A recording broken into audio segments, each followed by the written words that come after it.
حضرت ابوبکر صدیق رضی اللہ تعالیٰ عنہ حضور صلی اللہ علیہ وسلم کے نبوت سے پہلے تجارت کے لیے ملک شام روانہ ہوئے۔ پہنچنے کے بعد وہاں حضرت ابوبکر صدیق رضی اللہ تعالیٰ عنہ نے خرید اور فروخت کی، اور کچھ دن بعد ابوبکر صدیق رضی اللہ تعالیٰ عنہ قافلے کے ساتھ واپس مکہ مکرمہ روانہ ہوئے، اور رات کے وقت اچانک بارش اور طوفان شروع ہوئی۔ طوفان اس قدر تیز تھا اور رات بھی کافی تاریک تھی کہ ابوبکر صدیق رضی اللہ تعالی عنہ اپنے قافلے سے بچھڑ گئے۔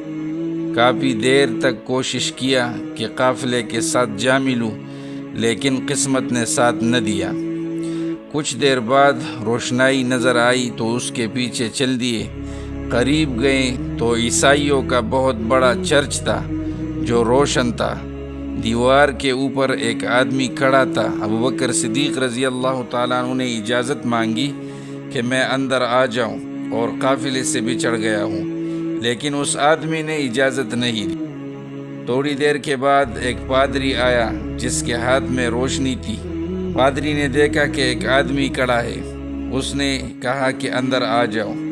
ابوبکر صدیق رضی اللہ تعالیٰ عنہ کو گرم کپڑے دیے اور بہترین کھانا دیا، اور سونے کے لیے بہترین بچھونا دیا۔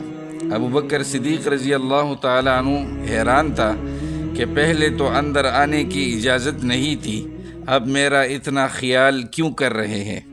جب صبح ہوئی تو وہ پادری آیا اور کہا کہ آپ کی مہمان نوازی میں ہم سے کوئی کوتاہی تو نہیں ہوئی، اور ابوبکر صدیق رضی اللہ تعالی عنہ کو ہاتھ سے پکڑا۔ ہم آپ کو اس چرچ کا معائنہ کراتے ہیں۔ پورے چرچ کا معائنہ کیا، اور پھر ابوبکر صدیق رضی اللہ تعالی عنہ کو ایک کمرے میں لے گئے جس میں 3 بت رکھے گئے تھے۔ پادری نے کہا کہ اس درمیان والے بت کو آپ جانتے ہو؟ ابوبکر صدیق رضی اللہ تعالی عنہ نے کہا کہ ہاں، یہ محمد بن عبداللہ بن عبد المطلب ہے۔ پادری نے کہا، اس آدمی نے نبوت کا اعلان کیا ہے کہ نہیں؟ ابوبکر صدیق رضی اللہ تعالیٰ عنہ کہنے لگے کہ اسی زمانے میں ابھی نبوت کا اعلان نہیں کیا۔ تو پادری کہنے لگے کہ اگر حضور صلی اللہ علیہ وسلم نبوت کا اعلان کرے تو آپ اس پر ایمان لانا۔ دائیں جانب ایک بت کھڑا تھا۔ پادری نے کہا کہ آپ اس بت کو جانتے ہو؟ ابوبکر صدیق رضی اللہ تعالیٰ عنہ کہنے لگے کہ ہاں، میں اس کو جانتا ہوں، یہ میں ہوں، کیونکہ آپ اس کے پہلا خلیفہ ہے۔ اور بائیں طرف بت رکھا تھا، تو ابوبکر صدیق رضی اللہ تعالیٰ عنہ کو کہنے لگے کہ کیا تم اس بت کو جانتے ہو؟ ابوبکر صدیق رضی اللہ تعالیٰ عنہ نے کہا کہ ہاں، یہ عمر ابن خطاب ہے رضی اللہ تعالیٰ عنہ۔ تو پادری نے کہا کہ یہ حضور صلی اللہ علیہ وسلم کا دوسرا خلیفہ ہے۔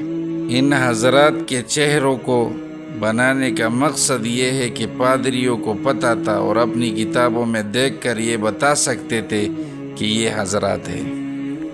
اور پھر ابوبکر صدیق رضی اللہ تعالیٰ عنہ کا اکرام اور اعزاز کیا، اور اس کے بعد اس کو سواری دی اور مکہ مکرمہ کے لیے روانہ کر دی۔